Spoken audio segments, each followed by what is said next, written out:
نحمده ونصلي على رسوله الكريم ولن ترضى عنك اليهود ولا النصارى حتى تتبع ملتهم۔ برادران محترم عزیز بھائیوں، یہ جو اسرائیل بندروں کی اولاد ہے جس پر قیامت تک لعنت برستی رہے گی، آج یہ مسلمانوں پر ظلم کرنے کے لیے، زیادتی کرنے کے لیے، عزتوں کو تعاق کرنے کے لیے یہ میدان میں آیا ہوا ہے۔ اب اس کا علاج ایک ہی ہے جو نبی کریم صلی اللہ علیہ وآلہ وسلم نے فرمایا۔ پہلی چیز تو یہ ہے کہ ایک جذبہ صحابہ جیسے ہونا چاہیے۔ مقدام رضی اللہ تعالیٰ عنہ سے پوچھا گیا بدر سے پہلے کہ سناؤ آپ کا کیا خیال ہے؟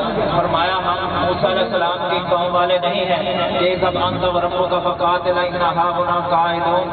موسیٰ علیہ السلام کی قوم نے کہا تھا جاؤ آپ اور آپ کا رب جہاد کرے، ہم یہاں بیٹھے ہیں، لیکن ہماری یہ قوم جو ہے، ہمارے بچے نوجوان بوڑھے سب یہ جہاد کے لیے تیار ہیں۔ تیار ہو یا نہیں؟ قوم کے بوڑھے بچے جوان تیار ہو جائیں، الحمدللہ اس کے راستے کوئی بھی روک نہیں سکتا۔ یہ جو خبیث ہے نکلا ہے، یہ مدینہ اصل میں یہ قبضہ کرنا چاہتا ہے مدینہ منورہ پر اور مکہ پر، اور پاکستان کے اس کا ٹارگٹ ہے، اصل ٹارگٹ اس کا مدینہ ہے، کیونکہ اس خبیث کو، ان کے وڈیروں کو مدینہ منورہ سے سونے نبی نے نکالا تھا، قریظہ کو اور نذیر کو، اب یہ بدلہ لینا چاہتا ہے، اور انشاءاللہ اللہ کے فضل و کرم سے یہ ذلیل ہوگا، رسوا ہوگا۔ یہ بدروں کی اولاد ہے، اور انشاءاللہ جب نوجوان بیدار ہو جاتے ہیں، اللہ کے رسول صلی اللہ علیہ وسلم کی جہاد کی جب تلوار پکڑی، فرمایا فضربوا فوق الاعناق، ان کا ایک ہی علاج ہے کہ گردنوں پر مارو، ان کی گردنیں تن سے جدا کر دو، ان کا پھوڑ ختم کرو، ان کا یہی علاج ہے۔